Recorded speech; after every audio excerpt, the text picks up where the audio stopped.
rest of the story. Blanche Jensen, 72. Homeless except for the refuge of a farmhouse near the German village of Ziegendorf, February 1945, the beginning of the end of Germany in the Second World War. And the Russians are coming. The Russians are swarming through the German countryside, looting homes, brutalizing villagers and farm families, and yet the farmhouse where the widow Jensen has sought refuge will be spared the rampaging victors.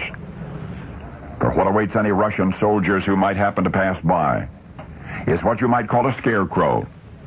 A scarecrow sewn together by Blanche Jensen.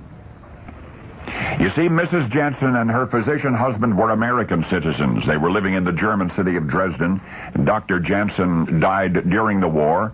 Blanche was elderly and alone when Dresden burst into flames. Not even the Nazis, the masters of the inconceivable, not even they could conceive of an Allied air attack on that glorious city. Defenseless, tactically irrelevant. Dresden had been known for centuries as a world capital of elegance, a showplace of priceless art treasures, splendid architecture, not to mention the birthplace of some of the world's finest and most famous china. And then in February 1945, the unimaginable became a reality. The Allies descended from the skies and Dresden died, a death at once incredibly swift and agonizingly slow.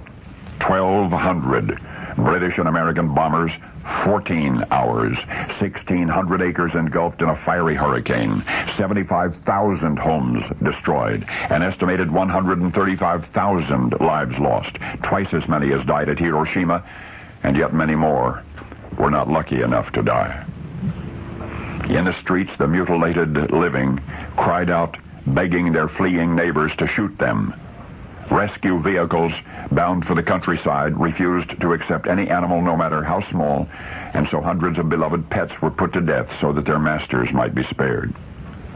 It was on one such rescue vehicle that 72-year-old Blanche Jensen was transported to safety after 48 hours of huddling in the ruins of Dresden. Yet the remote farmhouse to which she came was almost as vulnerable as that marvelous city had been. So how is it recorded that Mrs. Jensen survived the war and the aftermath, and then returned to the United States? Well, Mrs. Jensen made a scarecrow. She sewed it together from the clothing of fellow refugees, one woman's flannel nightgown, another woman's apron, and the scarecrow worked. It kept at bay the notorious victorious Russians, who otherwise would surely have ransacked the farmhouse and perhaps worse. In fact, the farmhouse where Mrs. Jensen stayed developed such a reputation for security that soon the families from neighboring farms were beseeching Blanche to safekeep their most valued possessions. The homemade scarecrow was spared also. It was handed down to Blanche's daughter, who now prizes it above all that she has. And maybe it is a special prize on this particular day, today.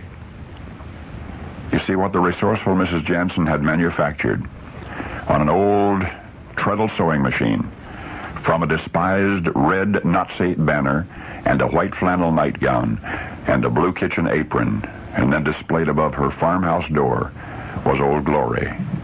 That's right, the American flag. Now you know the rest of the story.